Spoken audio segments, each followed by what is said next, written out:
I don't know how many times I've passed this grove of yellow Hawaiian shirts, as if people wore them once and sold them back to the store. They always look the same, and there are so many. And taken this very corner into the back of the store where you can actually eat.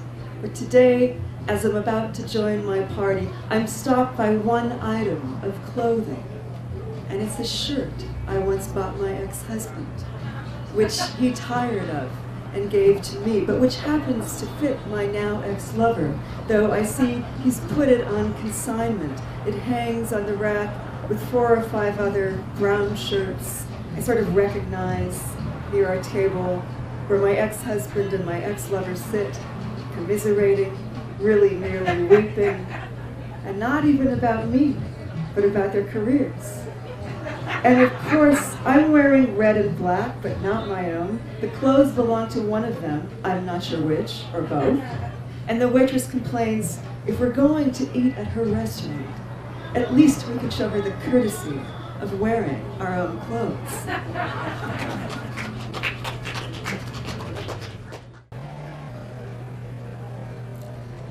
While I was writing this poem, I happened to read about Chet Baker's trumpet solos and the way he would try to have the sense of breath that never ended.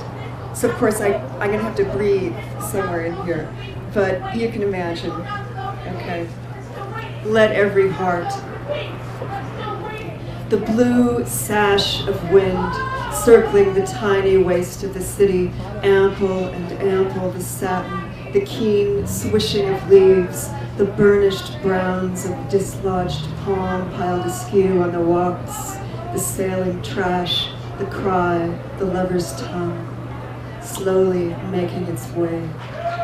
The heaving boughs, the undersides of silver, all at once turning together like birds, the huge relief, the sigh, the way the hair falls to the side, the fingers turning the scalp to sand, the smell of dope rising up from the sidewalk, a musk eucalyptus, the sirens, the horns, the bits of yellow leaves like a stack of centenes blown over the street, the unrelenting sky, these ornaments of time, the letting go of the spine, the held flight of the 1,000 bougainvillea blossoms of paper fuchsia and rust, the return, the moment of stillness, the climbing chords, the lights suddenly off, the parking lot words of the bantering man in the Chrysler, the lips as expressive as fingers, the palm debris everywhere like falling wood, him, it, the pelvis open like a hinge, the sound exhaled from both bodies, the sigh beyond color, the steep, the raw pitch of legato, the face entirely changed, the face made true, the wind as it spindles the long limp lines like a sea of bamboo. Oh, let me not cease, oh, let this not cease, the erupting quiet, the wind, the snare, the sound of the drum being brushed by sashes, the blue and terrible sashes, the lush, unspoken scream welling up from the center, lavish and bearable, this moment, this.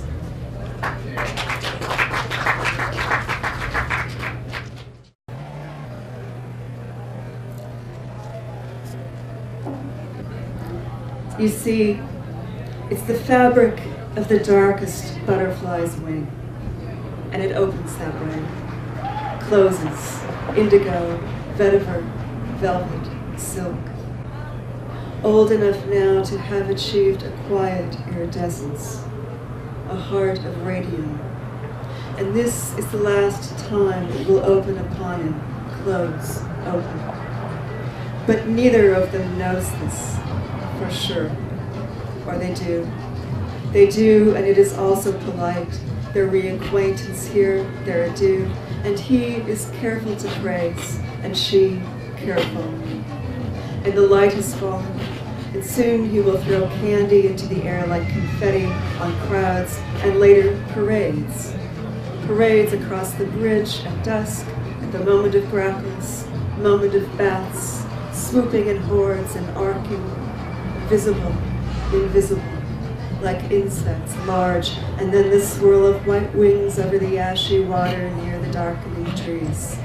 Someone says they're doves.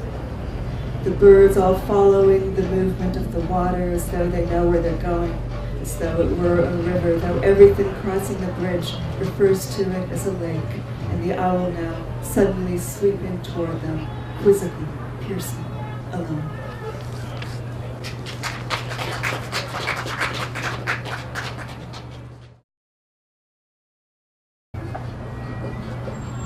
In that room of caramel-hued regret, the music room, where they sit on vintage office chairs apart, in that caramel-colored cell of wood and sound, the vast feet between them, the small gulping, glances careful, hurt and sidelong, as a cell phone accidentally switched on, a call gone through, not to an answering voice, but the way she hears him walking, maybe up a hill, gravel, and small swatches here and there of music like a stain, the plaid sound of a carnival. Just its hue, a glimpse of sound, too furtive to be ambient. This is the look in her eye, this is his hiding, this is her anger. There they sit on rolling chairs, thunder in the room. She daggers in a leather jacket open to her bra, her laugh's antagonisms teasing in this interim, this scissory, a lapse of wind, and he objects. Nothing can be fudged. This room, this little link, has always felt as though it's lifted from a ship, a wedge of glamour. Someone's curving walls, the damp silk of its fenestration. Any moment now, champagne tucked snugly in its niche of ice and iron, while the guests in black and white drape casually, as at a gala, through the snaking waves of jazz. And it's the tenor now who pierces them. They find their hands, the fingers rubbing either palm, then climbing up the wrists, the offered wrists, if nothing else. He shatters them. He shakes them down, the singer, with his cry, his plea of hallelujah, as the shirt snaps pop, and now the chairs are rolling closer, and the arms are being squeezed, and there's no room for any truth but lips.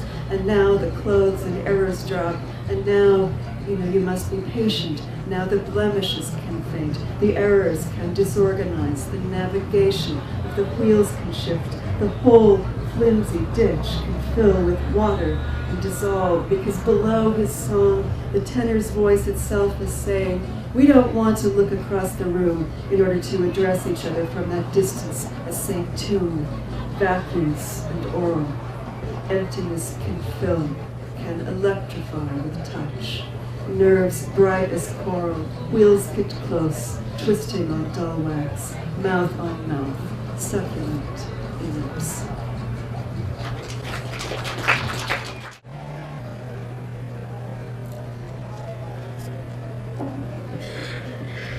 There is always the path back to the place you began, but this time take another. You have been given the colors of vermeer, made in muted light. They are what twilight does to wheat and shadow.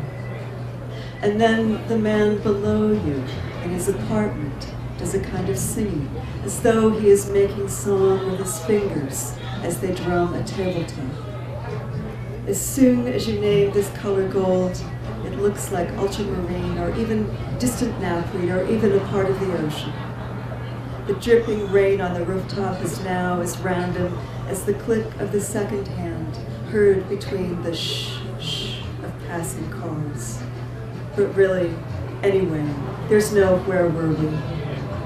The cars interrupt the darkness with their splashes of sudden, repeated quiet. There's a kind of rhythmic humming now from below, as though the voice or several voices run again and again into a wall, insistent, and the walls themselves are ticking. Or is it the heater? Or is it the rain? Something apparently wants to chant, will use anything to chant. And you, where do you think you're going? Thank you.